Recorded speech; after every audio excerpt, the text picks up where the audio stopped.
and I'm a proud resident of this beautiful town, Tampa Bay.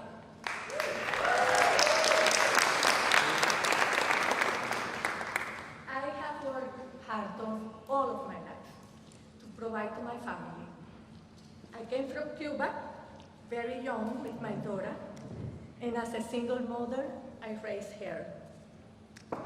Now even I'm helping my mother, 91 years old mother, dealing with health issues and even dementia. I'm so proud too that I also helped to raise my grandson, my daughter's son, which is a lawyer now, and he has a good job. But all of this took a lot of work and dedication. It was not easy. Our health is actually the most important thing that we all have. For me, for my family, and I'm sure for all of you. I have paid Medicare and Social Security through all my life. I rely on Medicare to my health, but the cost is getting very expensive. When I had surgery last year of my knee, I have a replacement, and that the cost of preventing medicines for deal with that surgery, it was very high, to the point that I had to take a lower cost medicine that was giving me pain in my muscles and a lot of side effects. Well, seniors shouldn't be taking this type of decision at this stage of our life.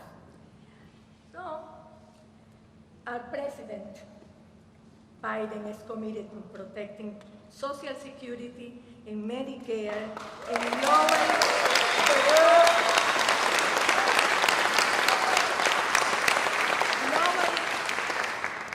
he's lowering the cost of health care for people like me and like you. Last year, he took on pharma and won. Thanks God. I so much appreciated the work he's doing to lower the medication price. That gives me confidence about my cost will be so I can stay healthy. Well, the moment came. That's why I feel today very privileged and very honored to introduce our President Joe Biden. Thank you.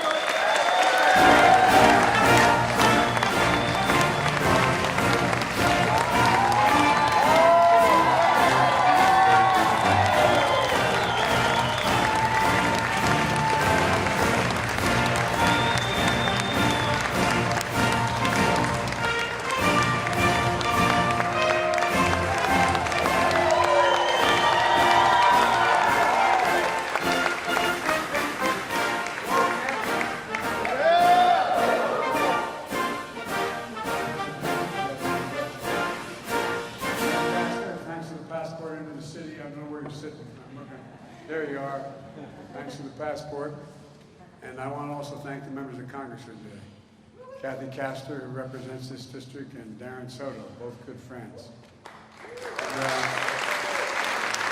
two champions for opportunity, health care, and a safer climate for the people of Florida. I can't stand here and not tell you how much I admire Charlie Crist. Charlie?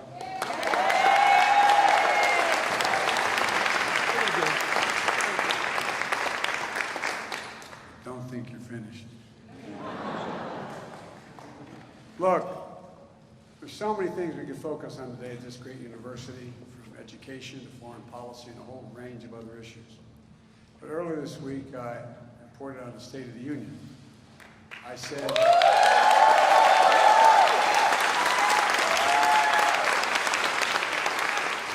it says because of the people of this country, the resilience and the strength, the soul of the nation is strong, and the backbone of this nation is strong, and the people of America are strong.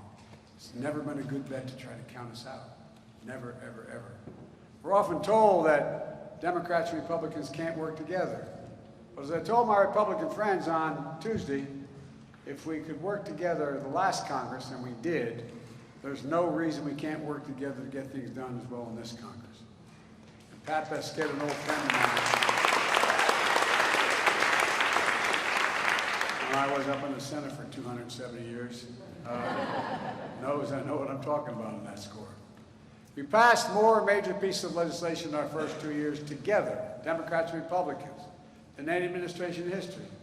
The bipartisan infrastructure law, that was $1.2 trillion we agreed on to make us #1 in the world again.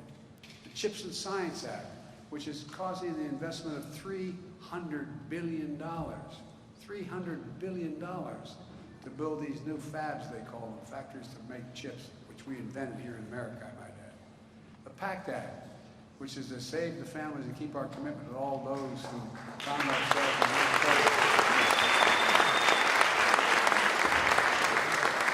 We bipartisanly passed the Respect for Marriage Act. Don't tell me what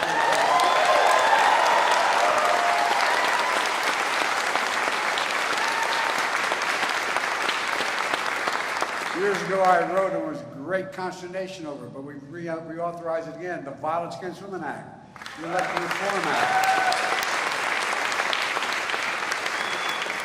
And folks, we did that in a bipartisan way. Democrats and Republicans did it. I don't know why they don't acknowledge they did any part of what's making the country great again. But in addition, we passed the American Rescue Plan, the Inflation Reduction Act. The people sent a clear message. Fighting for the sake of fighting gets us nowhere. There's things that we got to get things done. That's always been my vision for the country, and I think that's what the American people said in this off-year election. Yesterday, I went to Wisconsin, nice and warm like down here, to talk about how we're building an economy from the bottom up and the middle out. I'm so tired of trickle-down economics, not allowed to trickle down to my dad's table when we were growing up. Today, I came to Florida to talk about a critical piece of that plan, giving families and seniors just a little more breathing room, my dad would say, to lower your health care costs, and especially important here in Florida. As I'm not surprised any one of you, it is to other people around the nation, you have the highest percentage of seniors of any state in the nation. The highest percentage. Folks on fixed incomes, relying on Social Security and Medicare to get by. They deserve a greater sense of security and dignity. That's what my plan offers. To many Americans, lay in bed at night, staring at the ceiling, wondering what happens if I get sick, if I get cancer, or my wife gets breast cancer, or the kids get really sick. What happens? What happens? We're going to have to sell the house. How are we going to pay our bills? I know my dad did that when he lost insurance at the company he worked for. Look, I get it. I signed the Inflation Reduction Act and took on the most powerful interest we've been fighting for years, pharma, to bring down health care costs so you can have a better night's sleep.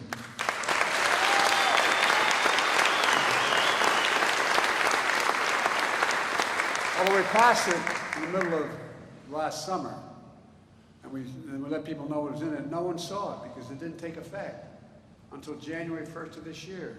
Yep. Not a minute too soon. 1 in 10 Americans has diabetes. Millions need everyday insulin to stay alive. Insulin has been around for 100 years. Matter of fact, the guy who invented it didn't patent it because he thought it should be available to everybody. It costs drug companies roughly $10 a vial to make, $13 total to package. Yet Big Pharma has been unfairly charging people hundreds of dollars more, making record profits, but not anymore.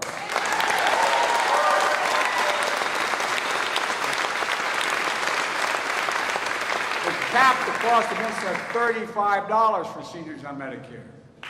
But there are millions of Americans not on Medicare, millions, including 200,000 young people with type 1 diabetes that need this insulin to save their lives. Let's finish the job. Cap insulin at $35 a month for everyone who needs it. You know, we pay more, I know Charlie knows this, we pay more on prescription drugs than any country in the world. Let me say it again. The United States of America pays more on prescription drugs than any country in the world. There are many drugs, like expensive cancer drugs, that cost up to $10,000, $12,000, $14,000 a year. Well, as of this year, they can be charged no more, they can pay no more than $3,500 no matter what drug they get, and next year it goes down to $2,000, the maximum they have to pay for drugs.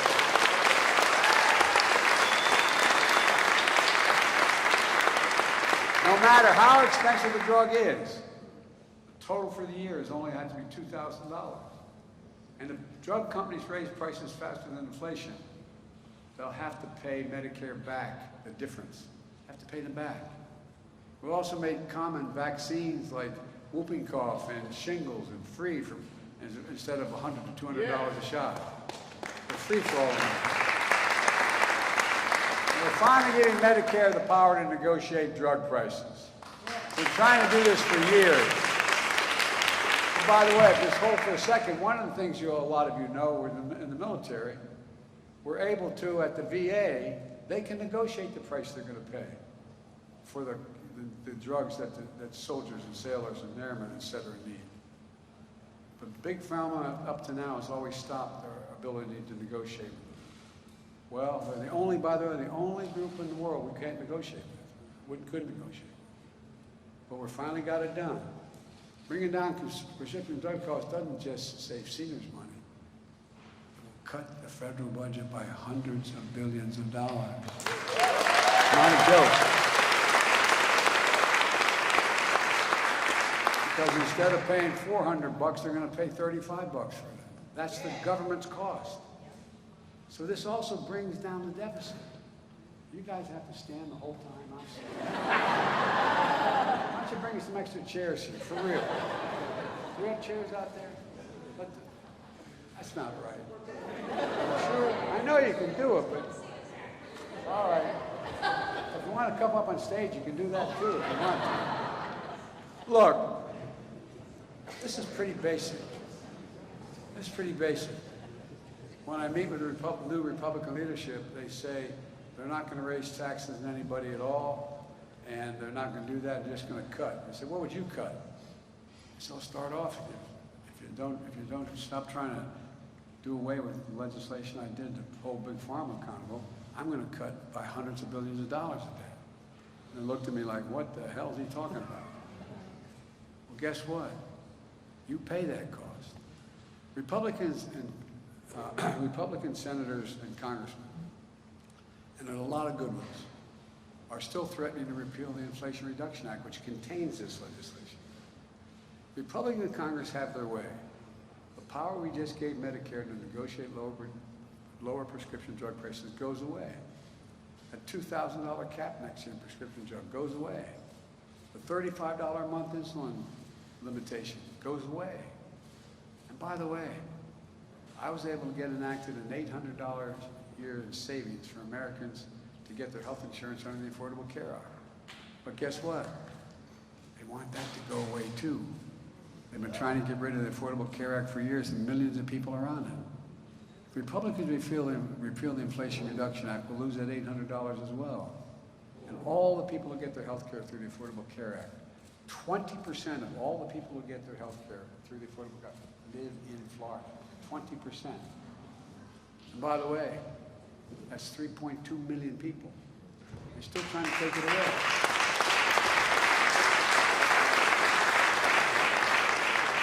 And I might note just parenthetically, I'll get back to this, but we were able to do all this, and I cut the budget by $1.7 trillion. 1.7, more than any president has in all of American history. One of the reasons why, if you can hold for a second, one of the reasons why is because I thought it was time people began to pay their fair share a little bit. You know, in 2020, there were 55 American corporations of the largest Fortune 500 companies who made $40 billion. They paid zero in taxes. I really did something offensive to them. Made them pay 15%. That's less than a nurse pays or a firefighter. that 15%, guess what? It paid for all this. Raise your hand.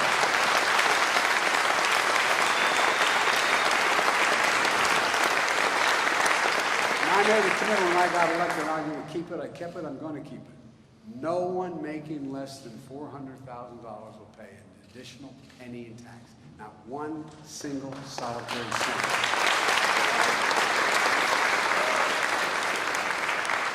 So folks, this is doable. It's just, I mean, I'm not going to embarrass anybody or myself here by asking you, anybody who thinks the federal income tax system is fair, raise your hand. It's not, look, you got, right now, there are 1,000 trillionaires in America. I mean, excuse me, billionaires in America. 1,000. It went up from 600 and some, just in 2 years. You know how much they average pay, the average percent of their salary, their income they pay?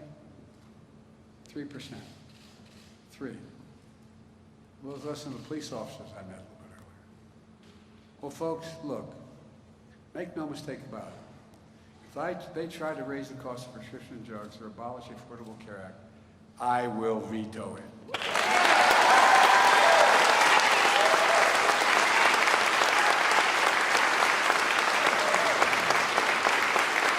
Look, the Affordable Care Act also includes this offer. If a state expands Medicaid, not Medicare, Medicaid for the poor, so low-income folk can get health care, the federal government picks up 90% of the cost. That's the deal, 90%. Well, guess what? The state only pays 10%. It's a great deal. 39 states said, yeah, send it to us. Only in 11 states, including Florida, said, no, we don't want Medicaid. No, I'm serious. Over 1.1 million people in Florida would be eligible for Medicaid if Governor DeSantis just said, I agree to expand it. It's not, this isn't calculus. And by the way, it would also help keep rural hospitals open. Why are they closing? Now, think about this all across America. I'll just talk about Florida for just a second. When folks don't have Medicaid that come in and they're poor and the rural folks, the hospital can't charge them. There's nobody to charge. There's no money. They take care of them if they come through the door. But 8 rural hospitals have already closed in Florida since 2005, 8. And 7 others are at risk closing in rural Florida. That's more than 1/3 of all the rural hospitals in this state. And it matters. Do you know what the reason, the further distance the hospital is from your home, if you have a tragedy, if you have an accident, the higher the percentages you'll die. Because it takes so long to get there, to the nearest hospital. That's just a statistic. The only reason Medicare expansion hasn't happened here is politics. It's time to get this done.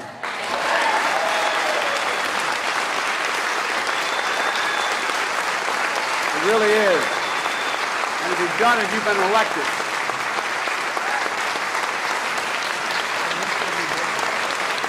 You know what I mean?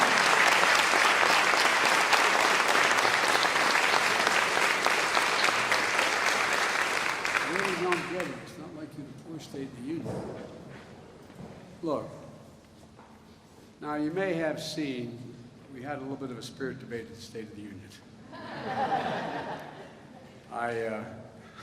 Well, I guess I shouldn't say anymore. But particularly Social Security and Medicare. Republicans seemed shocked when I took out the pamphlets they were using about cutting Medicare and Social Security. Read from, Senator Scott's proposal. Read from a proposal from the senator from Wisconsin. They were offended. Liar, liar. By the way, the last person who said that on the floor of the Senate got censored by the Senate, by the Congress. But there are about 4 or 5, I don't know how many. I reminded them that Florida's own Rick Scott is the guy who ran the Senate campaign committee for Republicans last year, had a plan to sunset. Maybe he's changed his mind. Maybe he's seen the Lord. But he wanted to sunset, meaning if you don't reauthorize it, it goes away.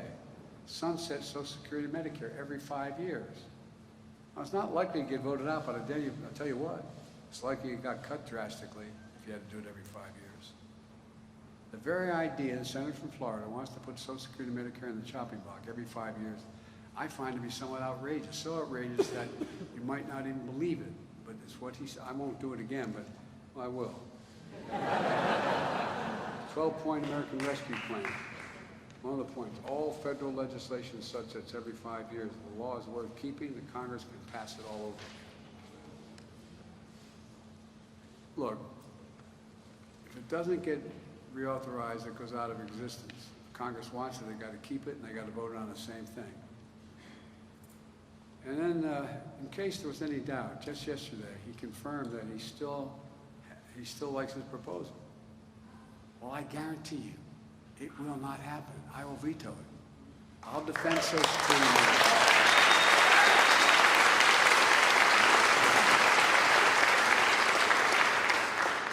Senator Scott's not the only one. Senator Johnson of Wisconsin, his own party plan. He laid out Social Security should be in the chopping block every year. But look, in his case, as I said, he wants to do it every single year. Let's remember what this is all about. Some of you are on Social Security, or your parents or grandparents are. You earned it. You earned every single penny. You paid into every paycheck you ever got. From the time you were a teenager, you had money taken out for these programs. They're more than government programs. They're a promise we made. Work hard and contribute, and when the time's come for you to retire, you'll be there. We'll be there for you to help you out. It's been a sacred trust, a rock-solid guarantee. Generations of Americans have counted on it, and it works. The number of seniors living in poverty has plummeted since Social Security was created. And now these guys want to cut it. I don't get it. I really don't. I don't know who they think they are. We saw on Tuesday night Republicans don't like me being called out on this. And we're not very happy with me pointing this out. But their words speak. Look, I know that a lot of Republicans, their dream is to cut Social Security and Medicare. Well, let me say this. If that's your dream, I'm your nightmare.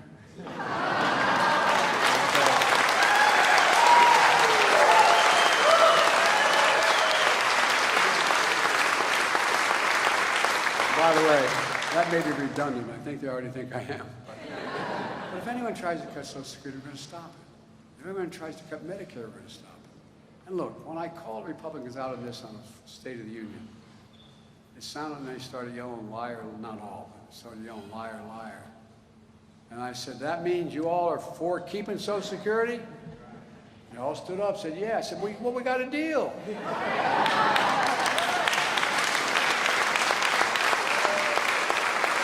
Sounded like they agreed to take these cuts off the table. I sure hope so. I really mean it. I hope so. Because they stood up, the vast majority of them said, yes, we will not cut Social Security and Medicare. Now, granted, I'll believe it when I see it. But we're going to both lay down our budgets very soon. The Speaker of the House has been reasonable in terms of discussions with me so far. He talked about all these things. I said, look, why don't we just, I think it's March, the first week in March, why don't we just lay out our budgets? You put yours down, I'll put mine down. And our people sit and compare them. Decide where we can make a compromise, if we can make a compromise. When I put mine down, they're going to see I lowered the deficit this year by $2 trillion in what I'm talking about. By the way, the last fellow who had this job, who never showed up at the transition, I might have, but the last guy who had this job, he increased the federal debt, which took over 200 years to accumulate. That's what the debt is, by the way. We talk about the federal debt.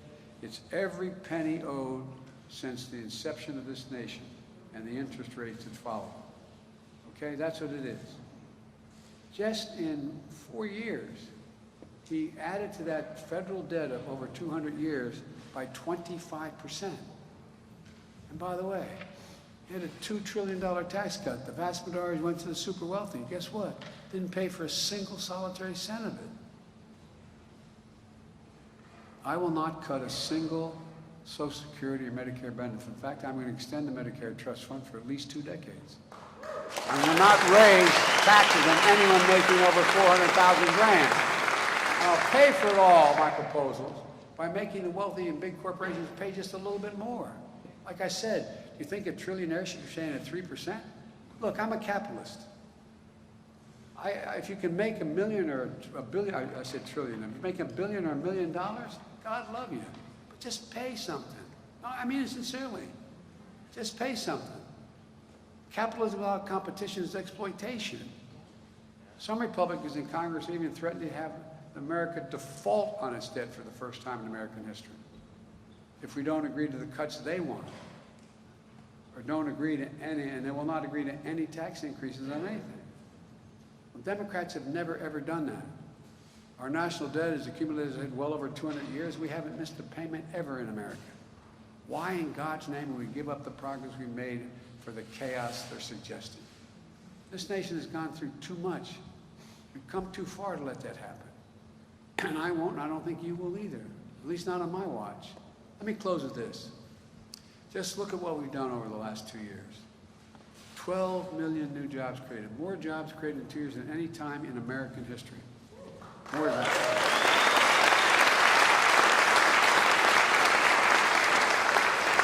800,000 manufacturing jobs.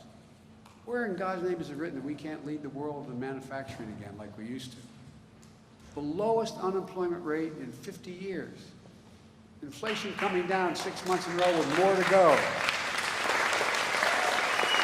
A record 10 million Americans have applied to start a small business. 10 million. Never happened before. It's clear our overall economic plan is working, but there's much more work to do. Now let's build on the progress we made. Let's protect lower prescription drug costs for seniors, expand health coverage for more who need it and can't get it, defend and strengthen the Social Security and Medicare system, keep building the economy from the bottom up and the middle out. We know we can do this. I've long said, it's never ever, and I mean this from the bottom of my heart, it's never ever been a good bet to bet against the American people. And I can honestly say,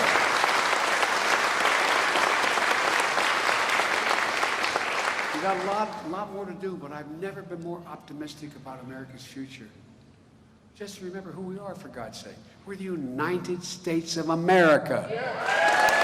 Nothing is beyond our capacity if we work together. So God bless you all, and may God protect our truth.